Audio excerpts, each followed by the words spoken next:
Hello and welcome to the fourth installment of the More Than a Human interview series here. I have my good friend, bookish Chaz. Um, I'm sure everybody knows me. I'll let him kind of do a quick introduction in case you don't know him from all the other stuff that we do.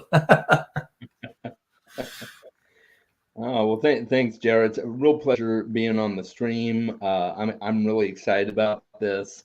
Yeah, I'm Chaz. My channel is Bookish Chaz, and I do all your standard BookTube fare book reviews, other related content, live streams with other creators, a whole lot of shenanigans. So yeah, and I'm an author too. I write books too. So Oh, don't just worry, a Chaz. We'll get to that. We're gonna get to that because I've been waiting to get you on here so I could ask you about your writing because if you don't know, like he said, he's an author. It took me a while of watching a bunch of his videos until he finally said something about, oh yeah, I have a book. It's been published, and I'm like, what?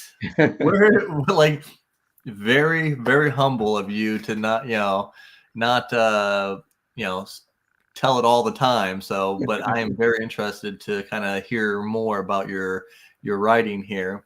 Um, Cool. and I like to always kind of start these off because we're going to veer off into other things than just BookTube. But I do like to start with, like, who got you into reading? Like, who was the person? Was it your mother, your father? Who really kind of got you into it? Yeah, that's a great question. Honestly, I don't remember one particular person that really got me into reading. Well, I take that back. My grandmother kind of did because I always whenever I go over to her house, she was always showing me all her books and asking me if I wanted to take some home to read with me. Oh, that's cool. Uh, she's who I got my love of Agatha Christie from. Nice. And so, yeah, my grandma was a big reader. My parents weren't really big readers themselves. My dad read a little bit. I don't remember ever seeing my mom read specifically, but I had a lot of encouragement early on in school to read more, and they had uh, they had programs for the kids to encourage them to read, like summer programs, and you get prizes. And so Oh, some of my early reading was everything from the Lorax, a lot of Dr. Seuss stuff, to the Hardy Boys mysteries, um, nice.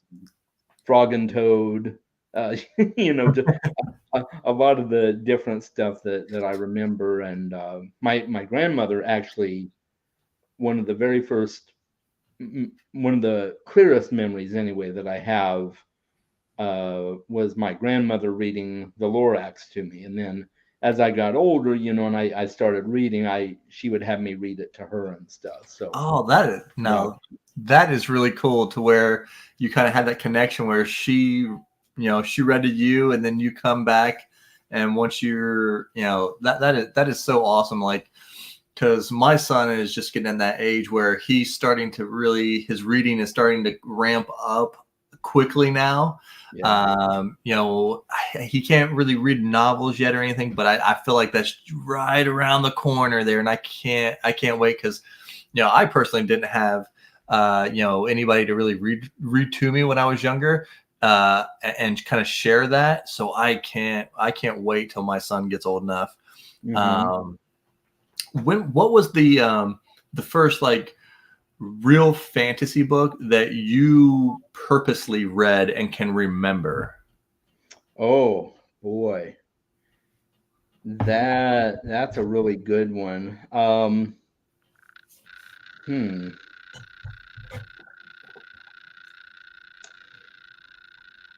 Yeah. I have a vague memory of the last unicorn. by Peter S. Beagle. Okay. I don't remember much about it, and I don't know exactly when it was, but I have a vague memory of reading that one. If I'm being honest, probably my clearest memories of being introduced to fantasy were in movies. Uh, Yeah. so a lot of the um, let's see, what was it? The Dark Crystal was a movie I watched. I probably watched The Dark Crystal way too young. And The Neverending Story was another one. So a lot of Yeah. my early exposure to fantasy was in movies. So, but Uh, has your now of course, it changes over time, but like a lot of us, it seems to be around that time of you being 12 to 13 years old, kind of sticks to what you really like, even though mhm, you read or watch other things. mhm. Have has your taste really changed much since your kind of formative years? Like, what were you interested in when you were younger, and has that changed? Yeah. When I was younger, I got into a lot of the more classic style fantasy. When I was in seventh grade, I was at that time exposed to the Shannara books. So the Sword of Shannara was, I mean, it was published in the late '70s, I think. So it wasn't new, but Yeah. it was a new fantasy book to me. A lot of my friends were reading Wheel of Time, uh, Sword of Shannara, a few other books like that. Um, so yeah, a lot of classic fantasy was what I was exposed to early on in my teen years, uh, and mysteries, of course, too. But yeah, for fantasy, it was primarily the more classic style fantasies. And funny enough, I didn't read Lord of the Rings for the first time until I was in my mid-20s. So Yeah. Lord of the Rings wasn't even on the table when I was in junior high, even though I it existed. Yeah, I haven't started Lord of the Rings yet. I'm 35. The Hobbit is. I think I'm gonna try to pull the Hobbit next month, and then Mhm. I'll finally start my Lord of the Rings kind of going on. But yeah, I'm glad I'm not the only one, because it seems like everybody's like, "Oh yeah, I read the Lord of the Rings when I was 14." I'm like, Yeah. I'm way behind the boat. It, it's not that uncommon to find people who haven't read it though. Yeah, I was. I mean, I'd heard a little bit about it, but I grew up in a really strict religious household. Anything with magic in it was strongly discouraged. Okay. So the first real exposure I had to Lord of the Rings was in college. One of my dorm mates was a huge fan of Lord of the Rings, and so it was after that after that I eventually read Lord of the Rings, and I read that first before reading The Hobbit. Weirdly enough, but I've it heard a took me. lot of people have done that too, where they just went right into the Lord of the Rings and then came back to the Yeah, Hobbit. So and it took me a whole summer to read Lord of the Rings. I that's another thing I've heard. And that's I'm kind of that's one thing why maybe I've been a little apprehensive, because I've heard it, like, it can be a little hard to get through because his writing style is, you know, obviously not modern. But he, No. you know, um, yeah, that's a good thought though. So growing up in a household that's really strict like that, did that slow you down once you got a little bit older from going into fantasy, or did it like push you, like, I want to go out and see what's going on out there? It pushed me into it. Yeah.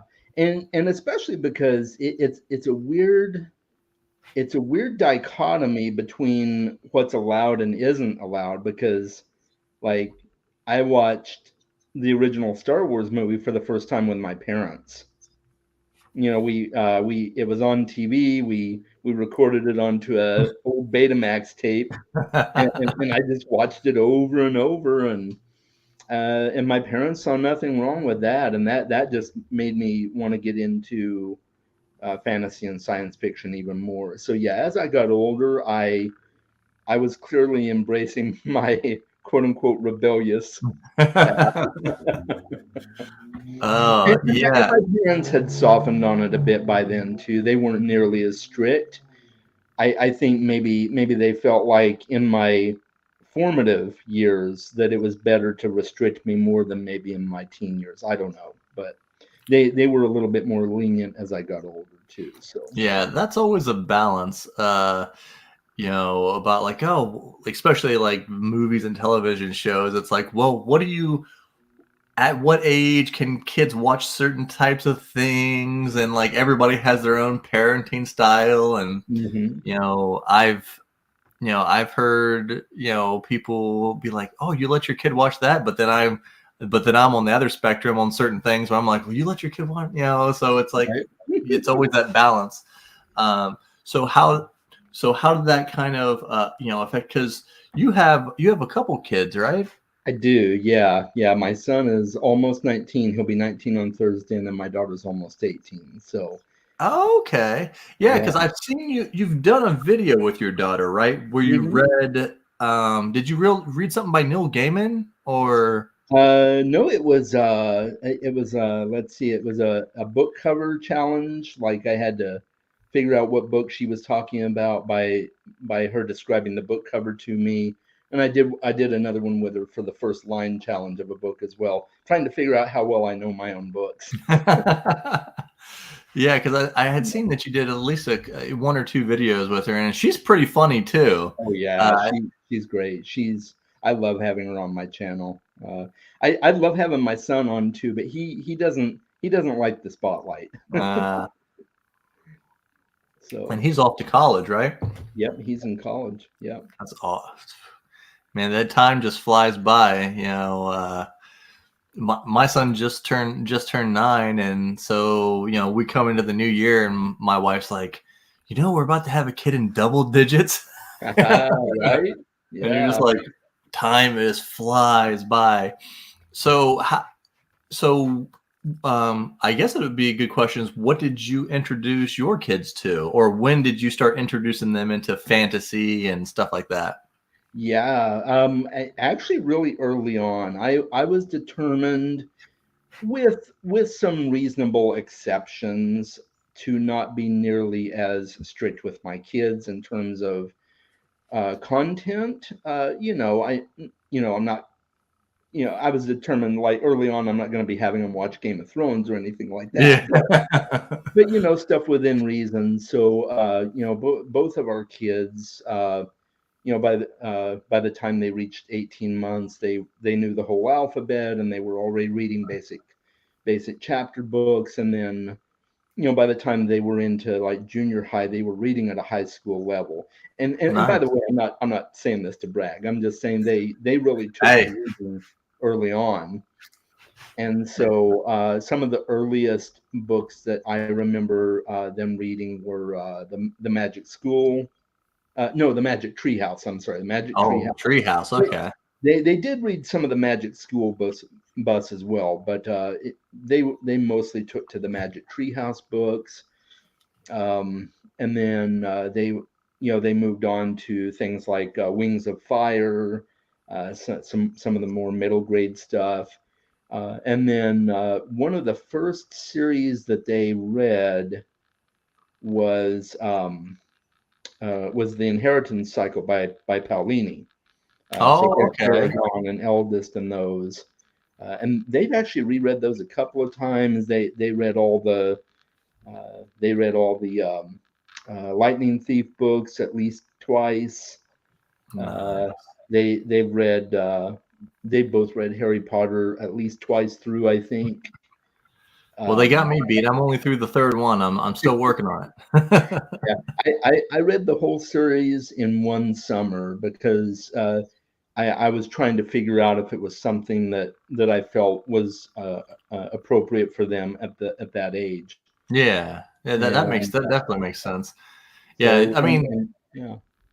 Yeah, I mean, I actually really liked, I really liked the Harry Potter series so far. I mean,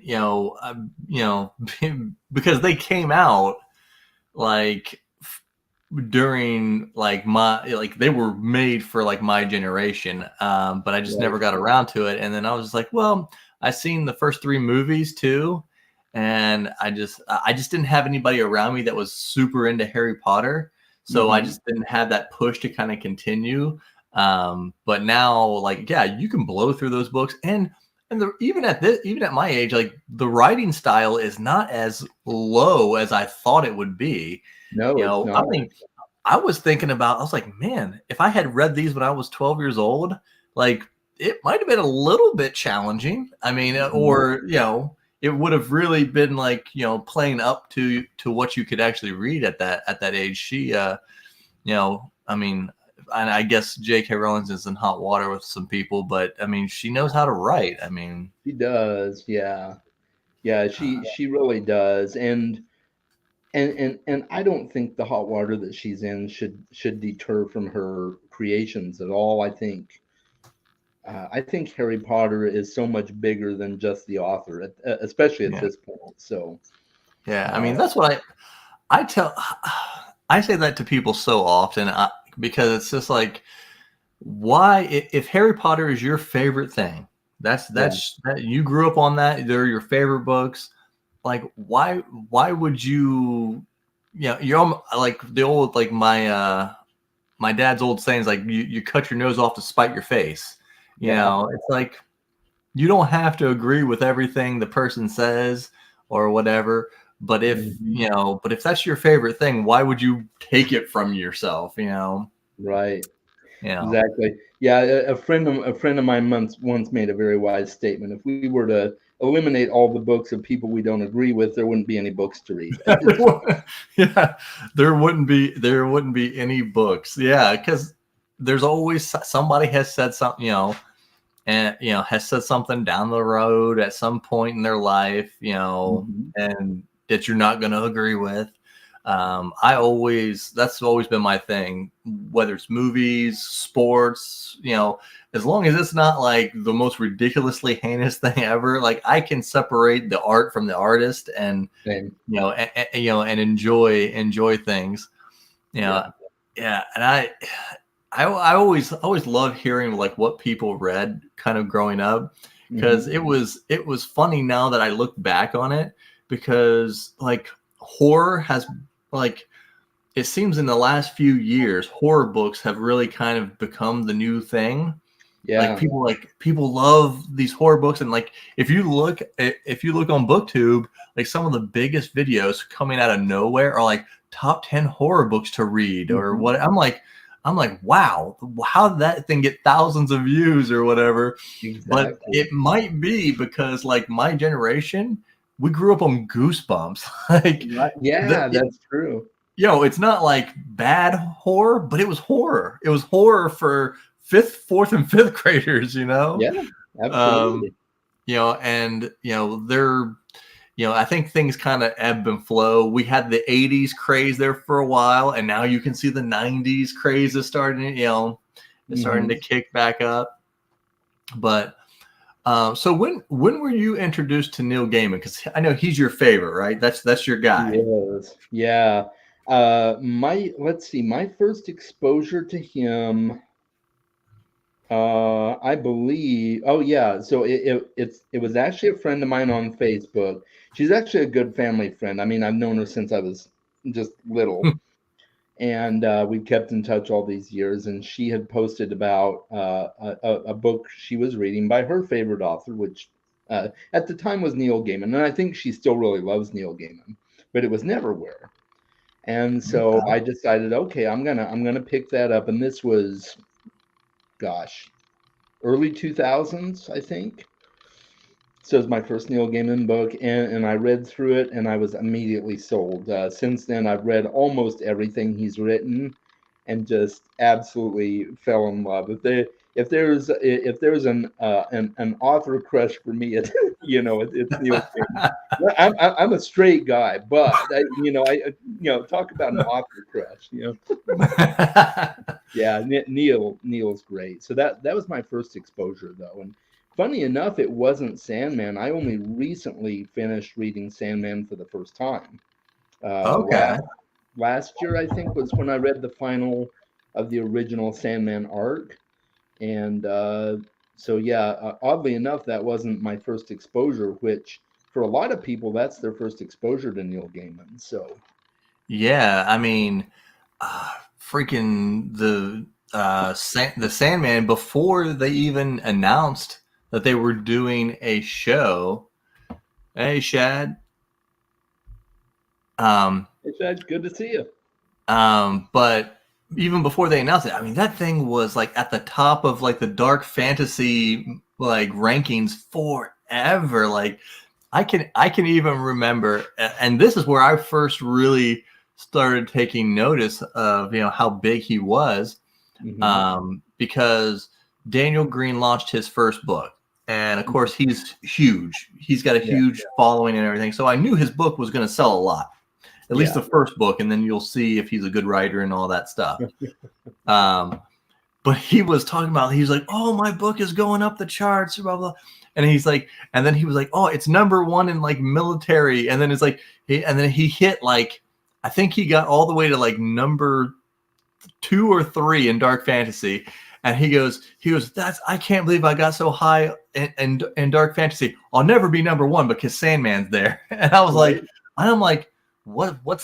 okay, what's that? And then I started, and that thing is always at the top of the charts. Anytime you look at like, because I got my book on there, so I check the charts every once in a while, and it's always it's like, if it's not #1, it's towards the top all the time. Oh yeah, and rightfully so. It's a fantastic series. So hey T, how's it going? Hey guys, going backwards. Okay, that's okay. well, you're not too far behind. Yeah. Yeah, he's there. Yeah, he's out there in Alaska, so he's even further behind than us. Yeah. But yeah, and so now, have you watched American Gods? I have, yeah, and I read the book as well. It's my least favorite Neil Gaiman book, which isn't saying much because I still really really like good. it. But it just wasn't, it didn't do it for me like a lot of his other books have, but I still liked it. And the show was good. Although I have not seen season 3 yet. And then of course they canceled it after season 3. So, God, well, I have that book is on my list. Like, that probably will be this year, because I loved the show. Like, they had that huge gap between season 2 and season 3.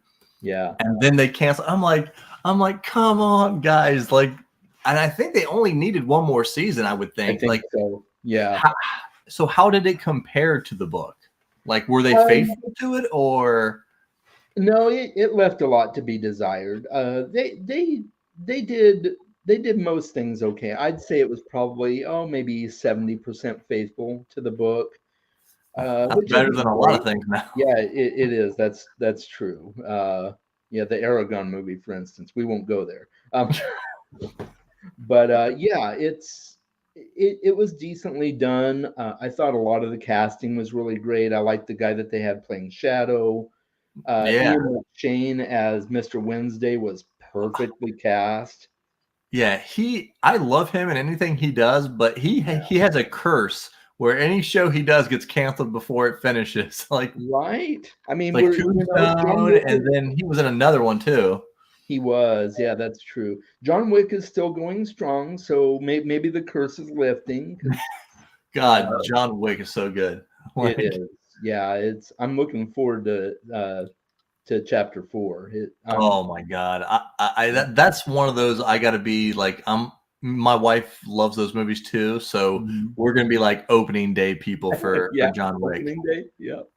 Oh yeah, John Wick is great. But yeah, the show was well cast. They made Shadow. They gave Shadow's wife a lot of extra screen time. Okay. I mean, she's in the whole book at various points, but she doesn't have near the amount of involvement in the story that she does in the show. Yeah, So they kind of pulled a Yennefer from The Witcher, where they like they did. added a lot to her character. Yeah, yeah, which is saying something for a dead woman. You know, she. Dead wife. Yeah, dead wife. Got to Dead. keep their dead wife around. I say that to my wife so often. I just walk about. I'm like, hey, what's going on, dead wife? Shit. Which is okay because she has a crush on the leprechaun. So Oh, okay. Yeah. Well, you know, he's worthy of crushing. He's one of my favorite characters, and he's fun in the book too. He actually got more added to his storyline as well. So, which I'm glad about because he's underutilized in the book, I kind of thought. So, yeah, I thought his character was hilarious. I just I like those type of characters. They kind of, when, because like in my view, if you're gonna have like a really dark book, you have to at least have one character that can come in and just break things up for people. yeah. Hmm. And I think he did that, brilliantly in the show. But I always like to talk to people who have read the books that shows have came out, and if I haven't, but I've watched the show, so I can get context. I'm like, well, because my wife hadn't, what is it, the Witcher, she hadn't read the Witcher books yet, and I got her to read them once the show first came out. Hmm. And she was asking me, like, we're watching these episodes, and she's like, did that really happen? Is that the way it is? And I'm like, explaining it to her. Then I'm like, you know what, you can read the books. Yeah. Right.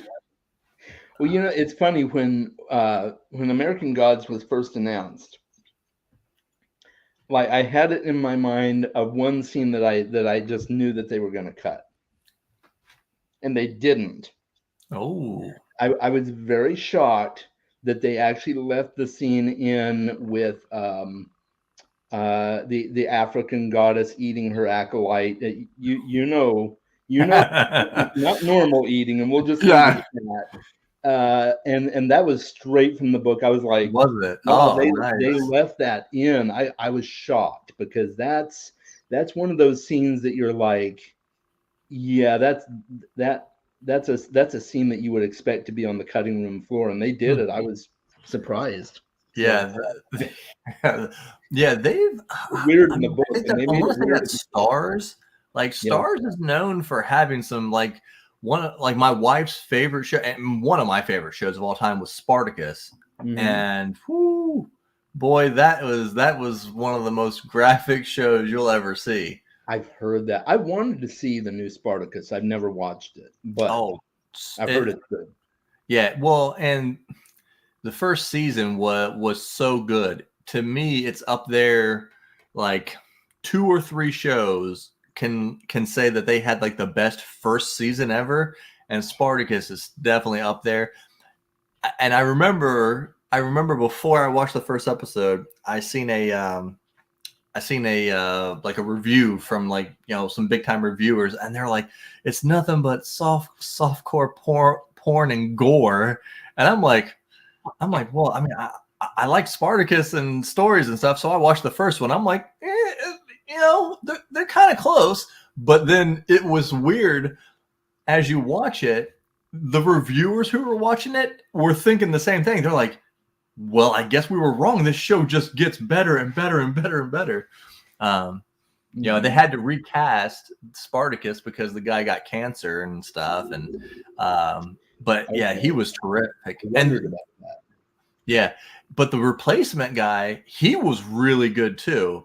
Okay. So I guess they kind of got lucky that they were able to find somebody that could kind of fill those shoes. But um, Yeah, what? So you said did you get through Sandman before the show hit?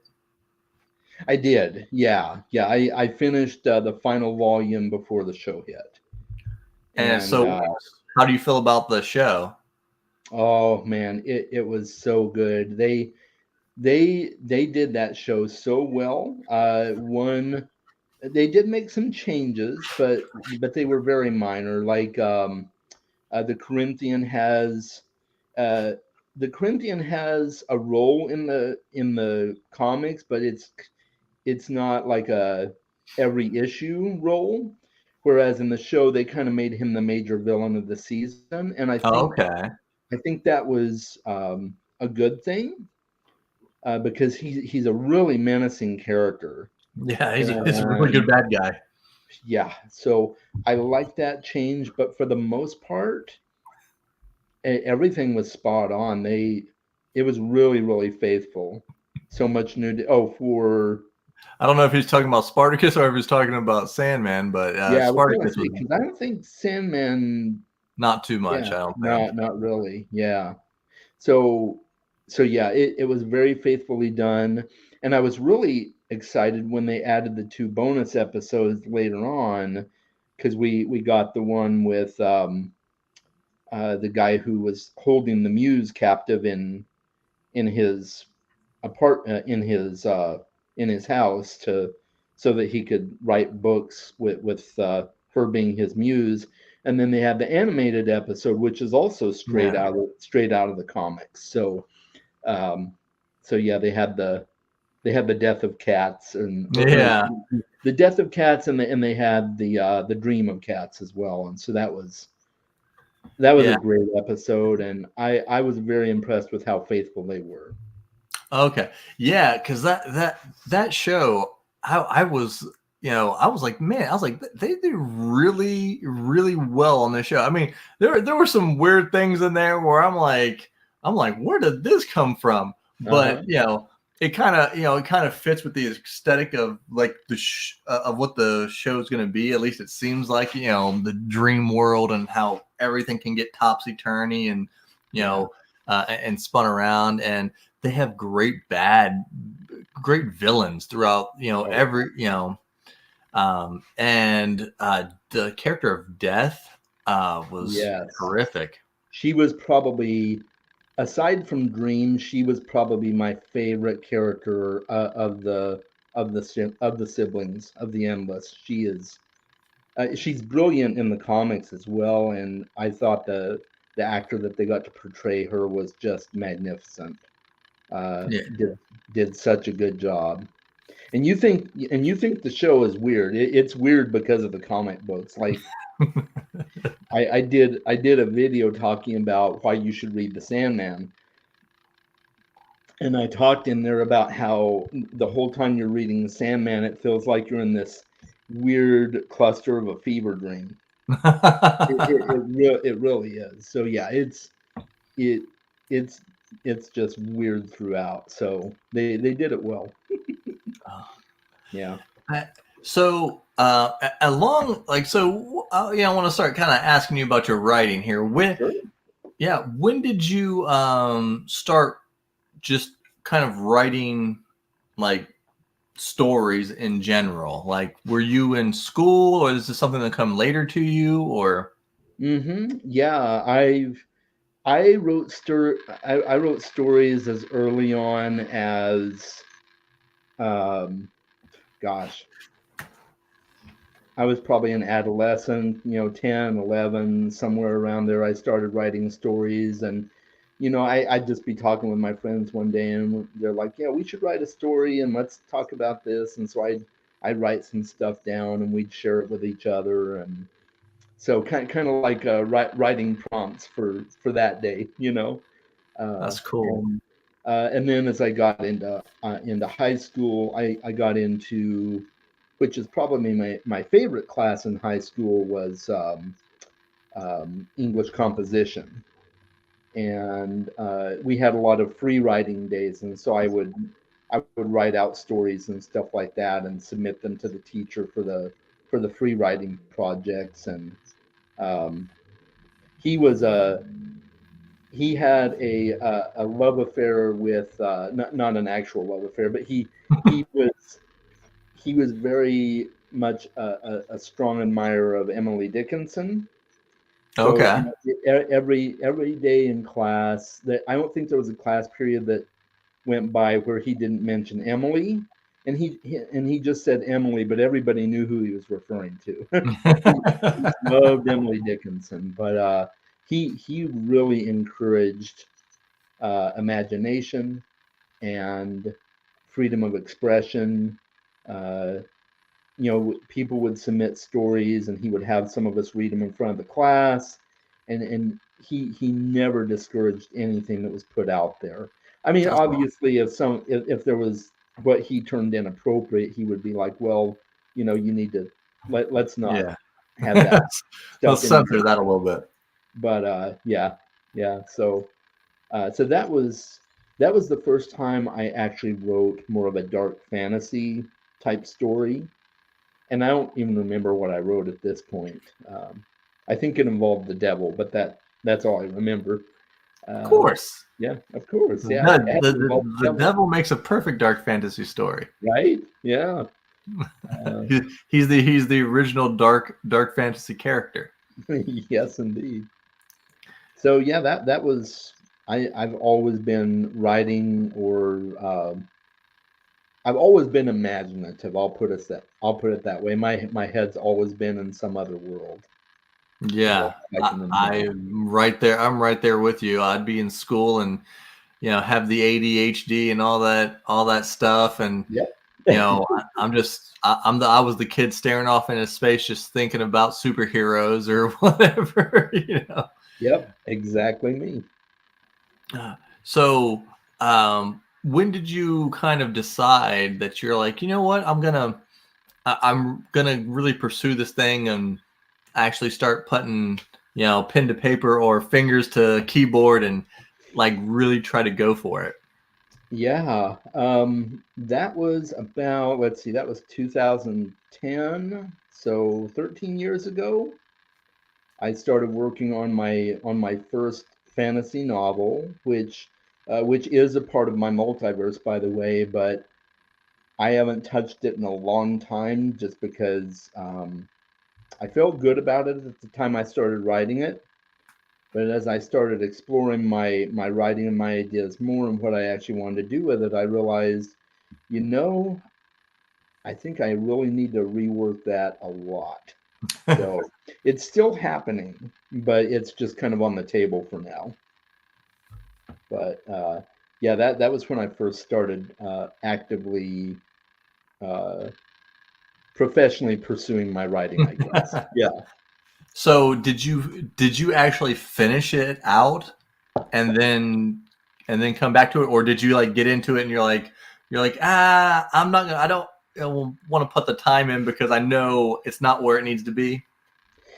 Yeah, that was really what it was. I got, let's see, I think I got 5 or 6 chapters written, and then I realized that I kind of hit a roadblock and I needed to revise it and explore a few other angles.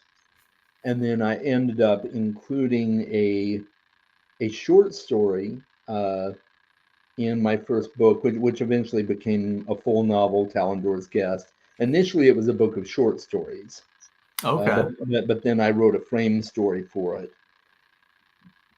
and put it all together as a novel. But one of the stories in there takes place in the world of that first book that I started writing.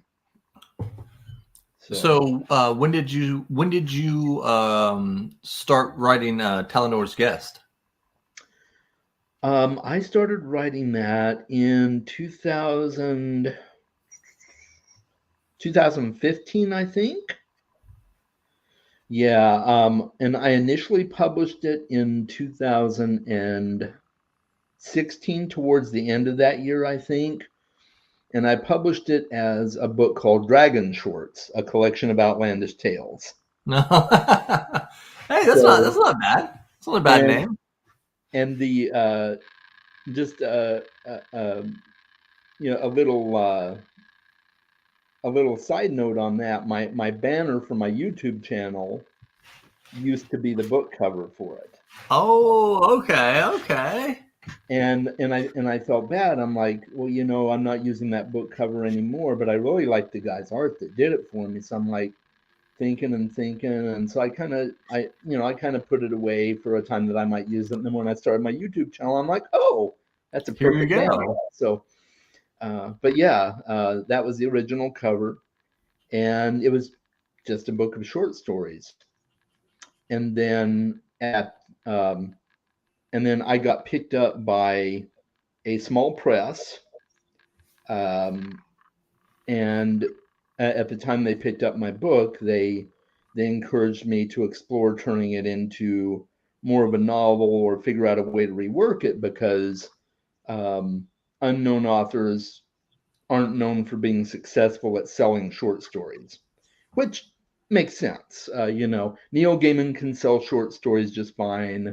Brandon Sanderson, but not necessarily a little guy like me. So that's when I came up with the frame story of the traveler telling this dragon about all his travels, and that's what eventually became Talendor's Guest. So That is super cool. So how did you get together with this press? How did that happen? yeah, so I at the time I was following a podcast which is no longer available. They might still have the archives available, but it was called the Grim Tidings podcast, mostly focused on grimdark stuff. Okay. But they interviewed the guy who ran this press, and they were taking submissions and everything like that. So I'm like, I'm going to reach out to the guy and see what he says, because I had planned on just staying as a self-published author, but I said, well, maybe I should explore at least a small press and see what I can do with it. So I did, and I sent him my manuscript. He looked it over. He said that this would be great. We want to bring you on. There were several other authors on there as well. They had a couple of cover artists as well. Uh, so uh, so one of the cover artists is the one that ended up doing my book, and Nice. so yeah, she did a bang up job. Um, and it eventually became clear that things were not going so well behind the scenes. Um, Financially, he had sunk a lot of his own money into the press, um, kind of robbing Peter to pay Paul, that kind of thing. Yeah. And yeah, long story short, it ended up blowing up, and uh, he he had to give all the authors their rights back, and it was a bad experience. But so Uh, I just turned around, and he gave us the rights to the covers and everything. So I kept my cover, and I just I just went ahead and self-published it again. So um, well, but yeah, yeah. I mean, at least, yeah. I was wondering about that when you were because when you were saying about it all blowing up. I'm like, well, hopefully he gave you your rights back so you wouldn't be stuck. yep. Um, so did you think, like, when all this was going down, did you think about, like, just taking the book and trying to go to another tread pub or something and be like, hey, I was published before, or were you just thinking, I'm just going to do this myself, not going to worry about that? Was it just a bad experience kind of threw you off of that? Yeah, it really was. By that time, I was just burned, and I was all in my feelings. I'm like, you know what? I'm just gonna self-publish it myself. Um, and I mean, if I was to look at traditional publishing, once a book has been published once, especially self-publishing, at least at the time, traditional publishers won't touch it. Uh, Yeah, they want first so publishing rights. Yeah. exactly. So I just self-published it, and uh, even though it's hard to do the marketing and stuff like that, and I've had a few people slap me on the hand and be like, Chaz, you need to talk about your book more. But it's I think in the long run, I'm going to be much happier having full control over my stories. So Yep. yeah. Yeah, that's yeah, my wife was kind of talking to me about that when I was first, doing this whole publishing thing, and because it's a lot of work. I mean, especially for me who, I mean, I knew, because I decided that I was like, you know what, I'm going to do this thing and I'm going to try to do it the best I can do it. So I started Mm-hmm. watching all the YouTube videos of all the authors who self-publish and all that. Mm-hmm. And but I didn't really know anything. I'd never had any, experience with it. Didn't know anybody. I didn't personally know any authors who had self-published. So when we started doing it, it was a lot of work. And my wife's like, well, why don't you just like send in a letter to someone? And I'm like, and again, doing all the research I've done, it's like, well, a lot of times, especially if it's a big publisher and they actually do pick you up, Mm-hmm. you're looking at up to 4 years before your book gets out to the world. And I'm just like, I'm like, maybe, maybe if I was 21, and just get, fresh faced and just getting going. But now I'm like, I'm in my 30s. Like I want my stuff to be out when I want it to be out. And like you said, I want full control over it. I don't want people telling me what kind of art I can have, or yelling at me about changing up the story in certain ways, other than like I have beta readers and whatever, so they'll tell me, hey Joe, this doesn't make any Yeah. sense, or that's not a good, you probably, that's a little weird. Did you use beta readers when you were first doing yours? Only one, and it wasn't even like an official, you're my beta reader type of thing. It was just a really good friend of mine who was also a writer, well, or is, she's still a writer. And That's so good. yeah, and she had she had a lot more experience in terms of knowing people in the industry. She went to a lot of seminars with David Farland and Kevin J. Anderson. She Okay. she's gone to Kevin J. Anderson's Superstars conference like several times and stuff. So yeah, she was a lot more well connected in the industry, and she's looking to self publish as well. And so yeah, she read the book for me and gave me some feedback on it. And um, but even today, I still catch things. I'm like, I probably should have tweaked that, or clarified this or whatever. But it's out there, and Yeah. Yeah, I um, mean, I think for people who sell, I think there's always that, looking back and you're like, "Ah, I should have changed this, should have changed that," and of course, is totally. I don't put anything. I'm not mad at the editor that I got, because I know it was my ink. Like I'm a good storyteller. I'm a good storyteller, mhm.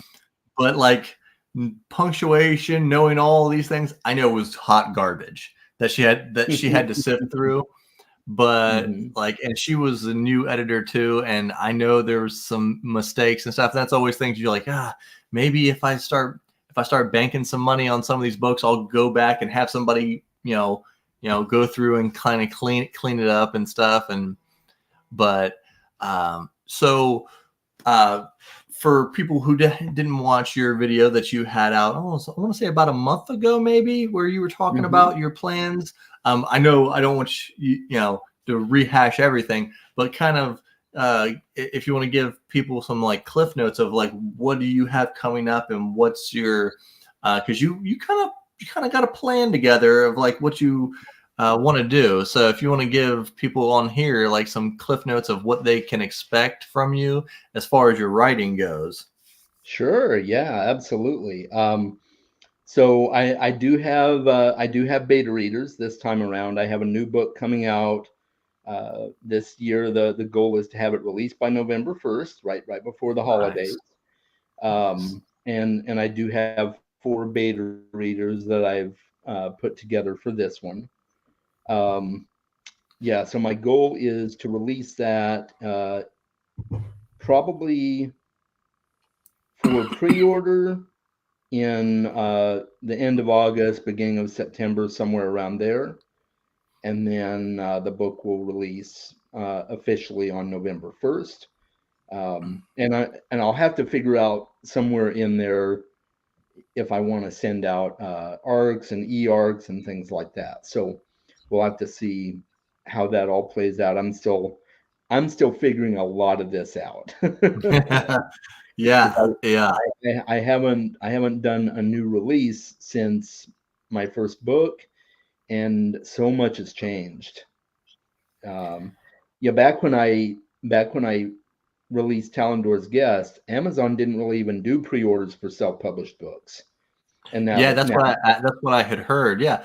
yeah. Yeah, and when I was I may have because I was tracking because I there's a guy, and I don't know if you've watched any of his videos, but he's really insightful, and if you need to know anything, his channel, his main channel is called Self Publishing with Dale. Okay. I don't know if you've heard of him or not, but he's got like 70 some 80 some thousand followers Wow. or subscribers. But he I watched all his stuff, and he was talking about the hardcovers, and he's Yeah. like, yeah, they're the hardcovers are in beta, we don't know if they're going to be out. And the hardcover dropped the day I uploaded my book, so I was one of the very first people to have a hardcover from Amazon. So I was super excited because I love hardcovers. Oh I yeah. love Me I too. love like collector's items and stuff like that. So, anytime I get like an autographed copy of something, I always want it in hardcover. I'm Right.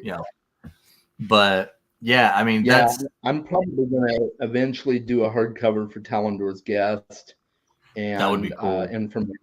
for my new book as well. And that's something else I talked about in the video is I'm still trying to figure out how to navigate it. I know Kickstarter is really popular now, so I was thinking of maybe because I'm initially going to publish my new book just in paperback as well, but then I was thinking maybe I could do a Kickstarter for both books. I'm still kind of figuring all that out, so Yeah. we'll see how that goes. But uh, yeah, I definitely want to get the hardcovers out there, and I want to do some audiobooks as well. So Yeah, I know you were talking about maybe doing the audiobook yourself, and yeah, I'm like that would be cool. Like, so do you have you practiced? Do you like in your mind? Do you like you work out like the voices for characters? Because I know I do. I don't know if they're oh any yeah. good, but I mess around all the time. Yeah, I do. I do that a lot with my characters. In fact, when I'm writing my characters, I have a voice for them.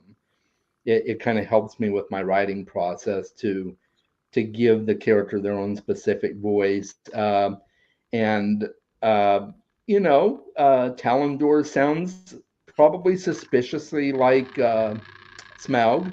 From The Hobbit, maybe or maybe it's a little bit different. I did record the first chapter, but I'm probably going to have to re-record it. But I did do an initial recording of the first chapter to see how it sounded and see what I need to tweak and everything. And I Nice. discovered I definitely need more soundproofing. Yeah, yeah, yeah. So When I got my new mic, I started, of course I'm gonna mess with it, and mhm. start doing things. And that's definitely even just doing like some little goofy things like taking a towel and putting it behind. It already makes it better. So I'm like, yeah, if I'm gonna do anything like that, I need some kind of like legit like soundproofing, and it will take it to another level at some if you really want to go for it. Yeah. I once heard someone in an interview say that when they first started out uh, doing voice recording work, that they did. that they locked themselves in their broom closet Yeah. and did the recording in their broom closet. So makes sense. Yeah. So I may have I, to I'm not going to say that I note haven't my thought broom about closet. Right.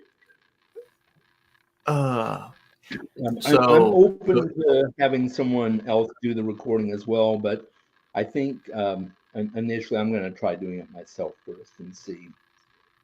yeah, I And I mean, I'll told people say, in that video, if you just don't think I have the voice for it, tell me, and then I won't waste my time. But yeah, I mean, yeah, it definitely costs more than I thought, for sure. Because I had my second one, I had a guy lined up to do the first book, and like my first and second book, the second book kind of Mhm. stands alone. So, and the first guy was kind of expensive. I almost had the funds together, and then just it all kind of blew up.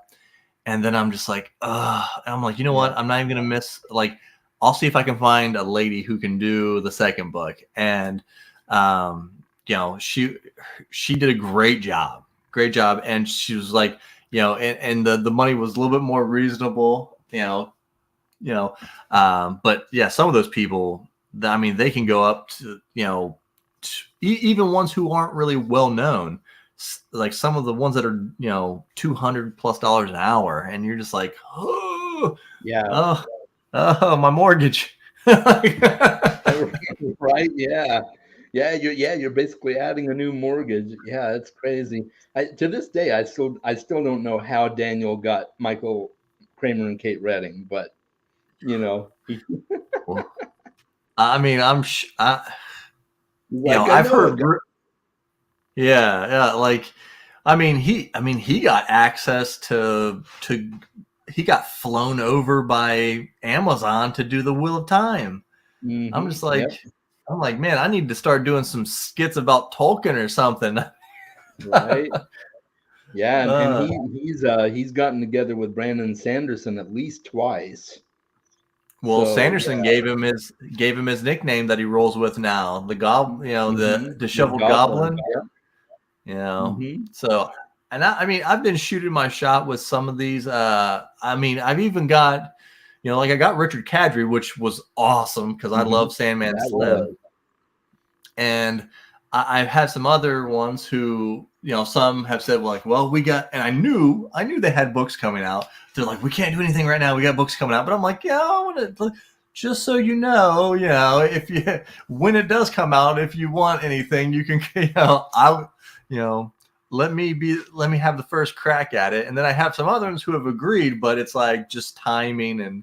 whatever. But this is the stuff like, and you've been doing it for a while, and and I've seen some others, Philip and all of them have been doing it, and like this is the best stuff right here is being able to just kind of sit and just talk with people who also just enjoy reading books, and so I guess that would flow right into like, why did you start your booktube channel, or how did that come about? Were you in the community before, or did you just think, I'm going to start a channel and then find out about the community? Yeah, good question. So initially, I was just a watcher. I watched. I ran across Daniel Green and Murphy Napier, and then I started watching Elliot Brooks, and Yeah, I those kind are of the three gateway drugs right there. exactly they are, yeah. And so yeah, I initially got into it there, and I was a member of the community for probably at least a year and just watching videos so that I could get an idea for more books to read. And then eventually I just decided, I would really like to start a channel of my own and build my own community of people to talk about books with. And so that's where it started for me. And one day I just sat down. I hemmed and hawed on it for a long time, wondering, because I had to have my first video just perfect, and and it wasn't. I mean, it wasn't Never bad is, for a right? first video. I've gone back and watched it once or maybe twice. I'm like, well, I've come a long way, but that wasn't horrible for a first start. And my first book review was my first video was a book review for Ocean at the End of the Lane.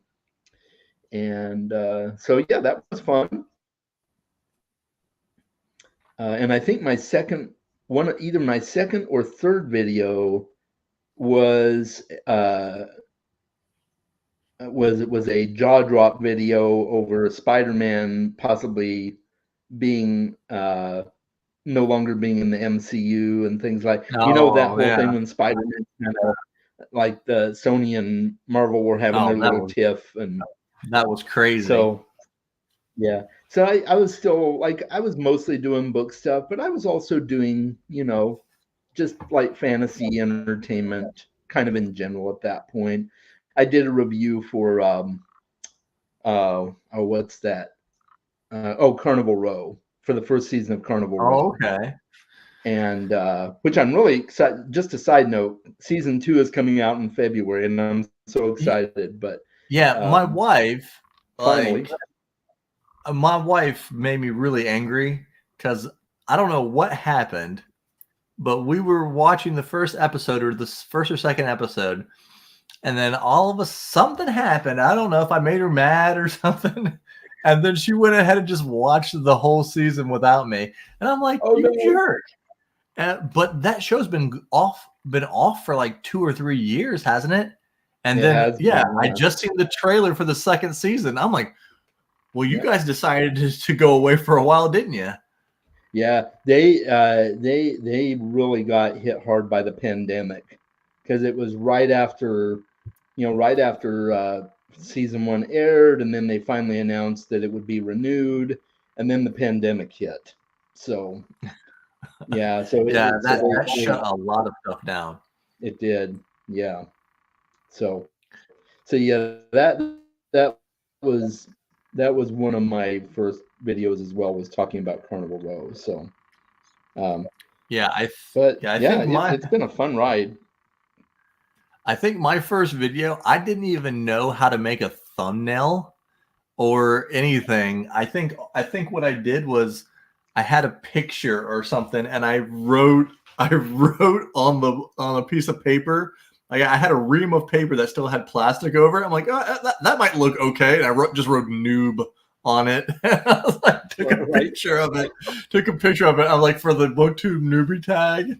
And I'm just like, I'm like, I don't know what I'm doing here, people. I'm trying. Like, I saw that video. Yeah. when I first, because I like if somebody new pops up in a comment on one of my videos or something, and I find out they have a channel, I like to go watch their booktube newbie tag to kind of get a feel for who they are. So I wasn't stalking you, but you know, I watched your video. That was great. I liked it. It was clever. I'd never seen that. That's good. But yeah, well, and I try to do the same thing too. You know, like, if I just see somebody I've never seen before pop up in the comments, and I'll check it out, or I'll check out the newbie tag every once in a while. And I've done like 2 of those, support small booktubers. I need to do more of that, because I think that really encourages people. Because if you come in and you don't know anything, you kind of feel like you're out there in the dark, and you're just like, is any of this good? Is this what you're supposed to be doing? And I tell people, I mean, it's just like, it can be discouraging when you make a video and it gets like 10 views, and you're just like, man, that's like, you're hoping for so much more, Yeah. But you kind of gotta find your niche and like what you do, and find your people, and and come together with your own people. Because like you said, I think we all started off, because I want to say that like Daniel, Murphy, and Elliot, they've been around for like 6 or 7 years. They're like the OG, some of the OGs. So like everybody starts with there, and then we all kind of start paring down until we find, people like you and Philip and and Mike and all of them. I mean, Mike's becoming huge. That guy's taken off. Yeah, but like, you got to kind of find your people, in here. And one thing I wanted to ask you is like, why, why dragons? Why dragons? What draws you to the dragon? Uh, oh, a lot of things actually. Yeah, it is my favorite mythical creature, and there's just something about they inspire fear and awe at the same time. They're mysterious and elegant and magnificent. Just I mean, all at the same time. There's just something about dragons that stands out from every other fantasy creature, even the even the tallest and most uh, fearsome rock golem or anything like that just doesn't compare to a dragon. Uh, I mean, they can fly, they can burn down whole cities in 5 minutes. They can, uh, yeah, and it's just uh, their intelligence is off the charts. They're just such a unique creature that I just haven't found anything that compares to them. So I don't What know if was that answers your? your question. I'm just gushing. That's perfect. That's even better than I thought. So what was your first like dragon image that you seen as a kid? Oh, I'm trying to think.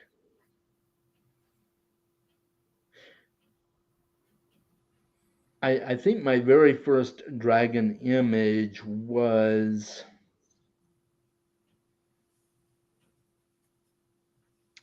it probably had to have been the Dungeons and Dragons, the dragon on the front of the D&D box, the classic illustration. And I mean, I never really played D&D as a kid. Again, it's one of those things that was taboo. Religious Yeah. sort of thing. You didn't play Dungeons and Dragons, but my friends did, and I saw the dragons and the artwork and stuff like that. So yeah, it was just a lot of artwork that I'd seen about dragons was my first exposure. Yeah. And who or what is your favorite dragon of all time? Oh, now that is a tough question. Uh, God, yeah, there's so many. No Huh. pressure.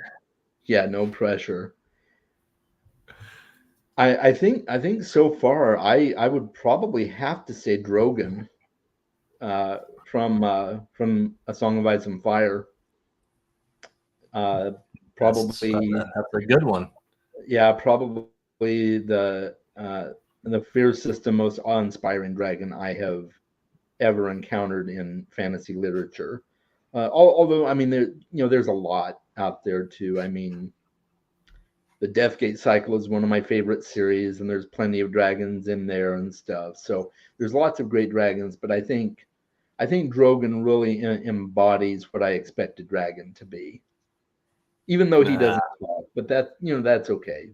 They don't talk in that series, but that's okay. I'll let that slide.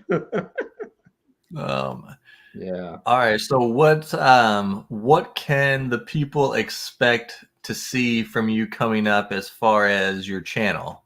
What do we got on the docket here coming up soon? Yeah, so I have a new video releasing tomorrow. It is a book review for Tress of the Emerald Sea, Brandon Sanderson's first secret novel. Oh, okay, all right. So yes, I've got a review coming out for that. I have an unboxing for another Brandon Sanderson project. I won't say what it is. You need to watch the unboxing. And I bet that's going to be a good video. A lot that's hot right now. Like I'm I'm so jealous that I haven't been able to get into Sanderson, so I can't be like one of the first people in this, because I love being a part of like the hype of big books. Like when Fairy Tale came out, I was so happy to be in with everybody. Oh yeah, But yeah. like, yeah, I'm jealous of you being able to be in there with everybody with the Sanderson releases. Well, and my unboxing will be very different than most people's unboxings because it's not a secret project unboxing. I actually only bought into the ebook tier for the secret projects. Oh, okay. This is another Kickstarter. Well, it wasn't a Kickstarter, but it was another crowdfunding campaign that he did for something else. So Ooh. so yeah, this is something completely different, and I'm very excited. It's a gorgeous creation. So Now, now I'm all excited. When do you normally drop your videos? Because I mean, I just watch them whenever they drop. I don't think about it. I know normally I'm at work. yeah, every Tuesday and Friday. Sorry, yeah. I'm getting it mixed up with because my patron release days are Mondays and Thursdays, and then the mass public gets it on Tuesdays and Fridays. So Okay. What time of the day do you normally drop them? I drop it at 8 a.m. my time, so 10 a.m. Eastern. Yeah. Okay. Yeah, that's about right. Yeah. Because I just dropped mine at 8 a.m. too. I don't know if that's a booktube thing or if I'm just like, that seems that's when my work gets started, so I can just kind of pop on my phone every once in a while because I normally listen to a lot of audio. So I'll just Yeah. kind of pop over and be like, okay, see how it's doing. Yeah, the analytics on YouTube suggest that most of my viewers are online between 8 a.m. and 12 noon. And I've Yeah. done some surveys on my community tab, hey, when do you guys normally see my videos pop up? And it seems to be about the same consensus. So, because I've thought, if if it makes sense to change it to a later time or an even earlier time, I could do that. But it seems like everybody's pretty cool with my release schedule as it is, so I'll leave it. Yeah. YouTube likes consistency, or it Yeah. seems.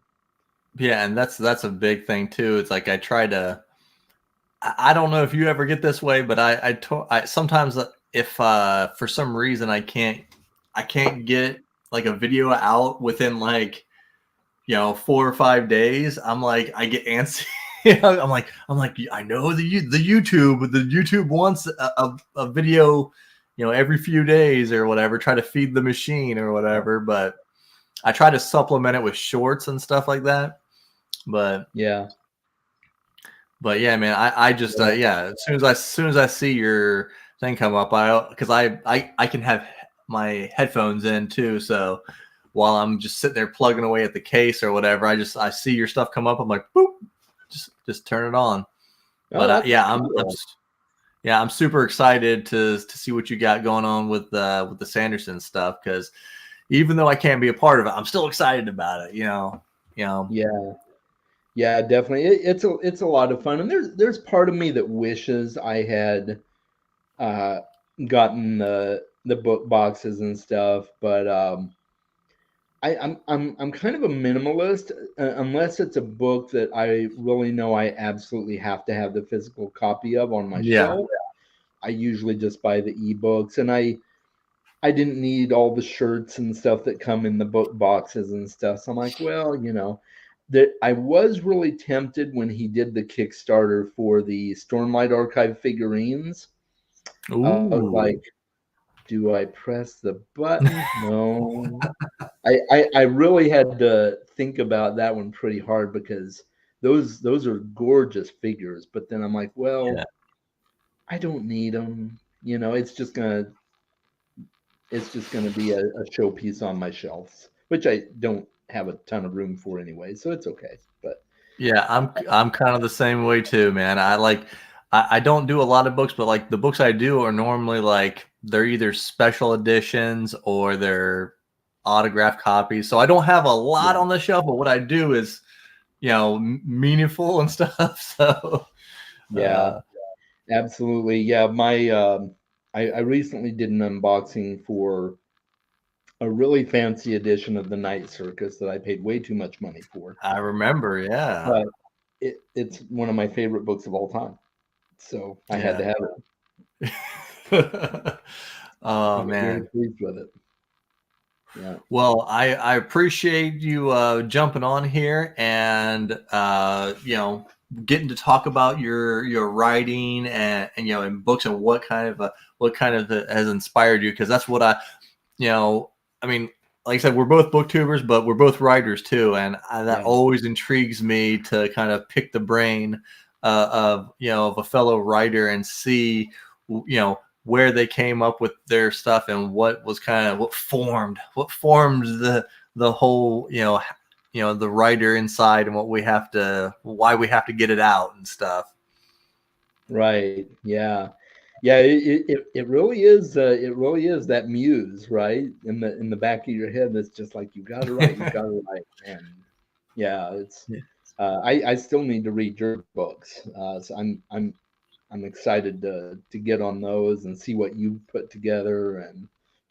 And yeah, the writing life is fun. So and Yeah, I mean, when you're in the when I that's what I tell people. It's like I played sports my whole life, but like it's very similar when you get into the zone of writing. It's the same thing as when you're out there on the field and you're feeling good. Like it's like I would say I was in a little bit of a writing slump, but it was kind of a purposeful writing slump because I was doing a lot of this. right. But the other day I just knocked out like over 1,000 words, which is good for me. If I can get to 1,000 words in a day, I'm like, woohoo! I know some other people like, oh yeah, I got 5,000 words, and I'm like, how did you do that? But there were some days when I had that with my current book. The Nomad's Crucible is the name of the book, by the way, and there were days when I got 2,500, 5,000 words in a day. It was rare. Most days it was like, if I hit 1,000, I was good. But that is amazing. I just I bow down to people who can do that, because then you can take a lot of days off. If you can take a whole week off if you can get 5,000 words in a sitting. That's great, man.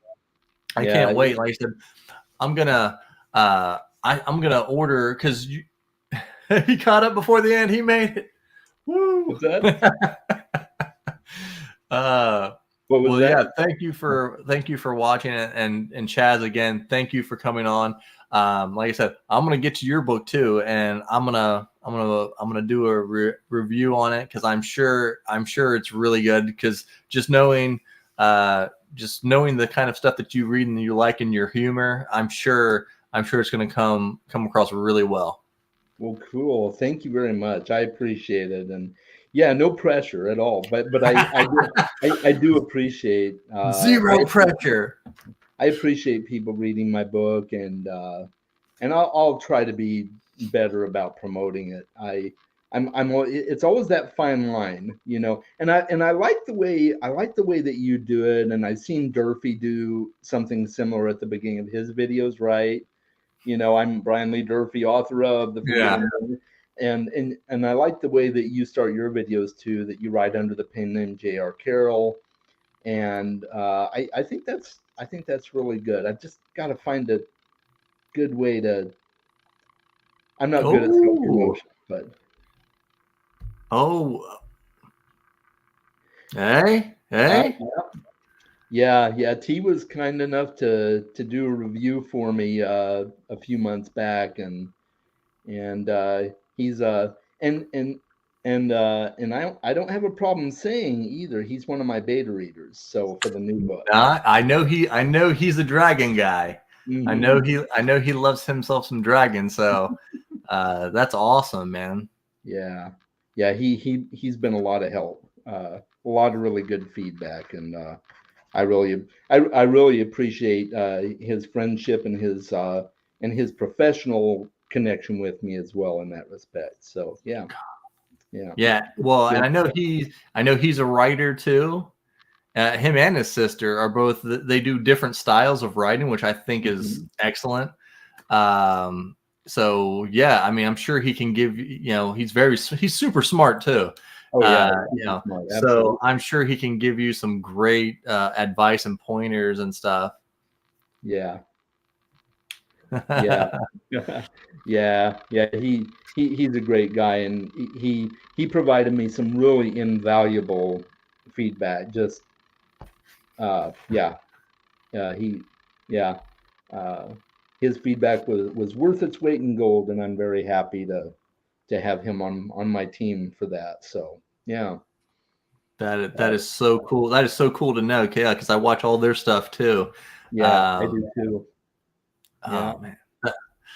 But yeah, so I mean, you're in good hands, man. I think I can't wait to read it and then read the new stuff. And of course, your Sanderson videos coming up. I mean, you busy man over there at the Bookish Chaz Life over there. Yeah, that's for sure. And I've got a backlog of book reviews that I want to do too, that I'm probably going to be knocking out here in the near future, and some tag videos. And I still need to do I have a why you should read the Greenbone Saga planned. I've been planning that for months. I finished it months ago, and I've been trying to figure out, okay, I've got to get that video out, but I still haven't done it. So